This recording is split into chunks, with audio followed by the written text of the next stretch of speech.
Owner-operator of R.E.A.C.T Training Systems, and today I want to talk to you, Sean, about the CHL.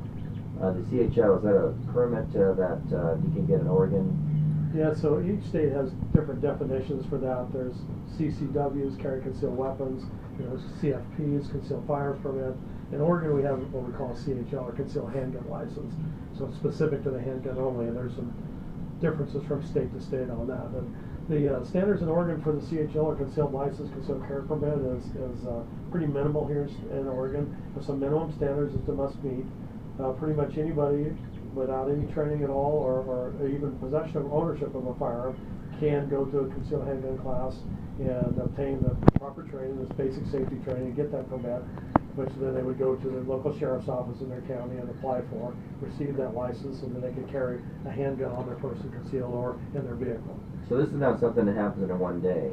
They're going to have to, take the instructional course to Correct. get the license. That's correct. And then they're going to have to apply at the sheriff's office. Correct. Okay. Pass a background check, so that's fingerprints and photograph and this type of identification and such. So here in Deschutes County, it's a little bit different. The Oregon's license is good throughout the state of Oregon, but it's done county by county. Basically, they go to a class that meets the minimum standards, and then they apply to the local sheriff's office, get an appointment, apply to the local sheriff's office, provide a proof of citizenship, provide proof of residence here in Oregon, and then they're going to go through a background check and then be supplied with their license.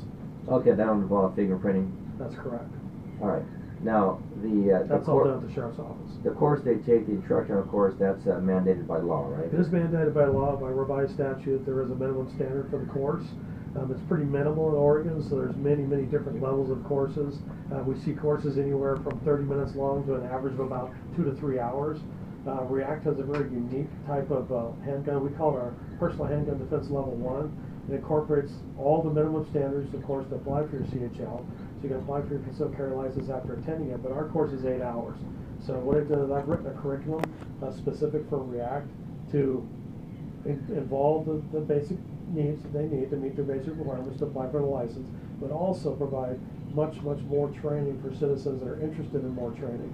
If people are interested in the ability to really understand more clearly the use of force laws, we do that with not only teaching the laws in the class as the other classes do, but we also do many written and acted out and spoken verbal scenarios, so people get a chance to actually walk through the process of defending themselves and justifying that legally and lawfully within the home, within the street, in a vehicle, different circumstances. So we let them work through those scenarios to understand. Makes it easier for the average person to understand what the law really means and how it applies. And then we do more hands-on training. We do a lot of blue gun training, which are gun replicas in that class, handling, going to the fundamentals of shooting, the 5 fundamentals, stance, grip, sight, trigger, breathing. We do all that with blue guns and with real guns. We do dry fire training in that. We take them to the range. We actually do live fire training.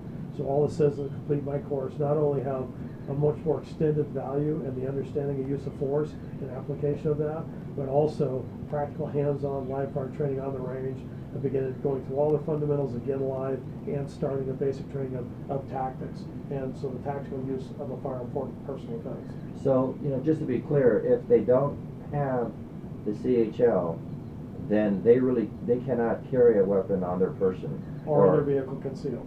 Okay, so they can have it openly on a gun rack. Yeah, so the Oregon law, there's really a couple different statements in the law it's important to understand. So if it's in your vehicle and it's readily accessible, then it has to either be in plain view or out of if it's concealed, it has to be not readily accessible. So if you lock your gun in the gun case, whether loaded or unloaded, it's out of your reach. It's in the trunk of the car, the back of the pickup, or behind the seat, the back is part of your SUV, and it's self-contained or out of your access, and it's concealed, it's okay. But as soon as it's accessible to you, it's in the glove box under the seat within your reach, it's considered accessible. It has to either be in plain view, or you have to have a license to have it concealed in your vehicle and readily accessible. Okay. If it's on your person, it can be an open view, it can be an open holster. We're an open carry state, unless you're in some location that's otherwise prohibited, federal purposes, etc. We teach all those things in the class. If it's concealed on your person, you have to have the concealed handgun license. Okay, so the classic example, of course, is somebody's got a jacket on and he or she happens to have a hidden gun holster in the back of their hip, that's obviously a concealed issue, right? Without the jacket, it's open carrying, as long as they're not in a position where it's otherwise prohibited, or a location that's otherwise prohibited, they're fine. But if they're otherwise prohibited, things they have to be concerned with, or they put that jacket on and cover that gun. It says they cover that gun, it's considered concealed or not in plain view, and they must have a license to be lawful. Okay, and that license should be, in good standing. It has to be in good standing and on their person, just like a driver's license. Okay. Can't leave it at home. Okay, and is it subject to renewal? It is subject to renewal in Oregon every 4 years. Different states have different renewal lengths, but Oregon's every 4 years. Utah is 5 years, for example. A lot of times we see people get combination states because of the reciprocity issue. People that travel that go from state to state. Oregon has no reciprocity with other states. There are a couple that recognize Oregon, but no reciprocity back and forth. So some we do. There's our opportunity to get multiple state licenses for traveling and crossing state lines. So to be clear, even if you have a valid, active CHL in Oregon, that doesn't mean that when you're driving over to California, it's necessarily going to be legal. Nothing's hardly legal in California, but that's correct. You can't cross state lines in other states on your Oregon license. All right, that's good to know. Good information. Thank you, Sean. Yeah, thank you.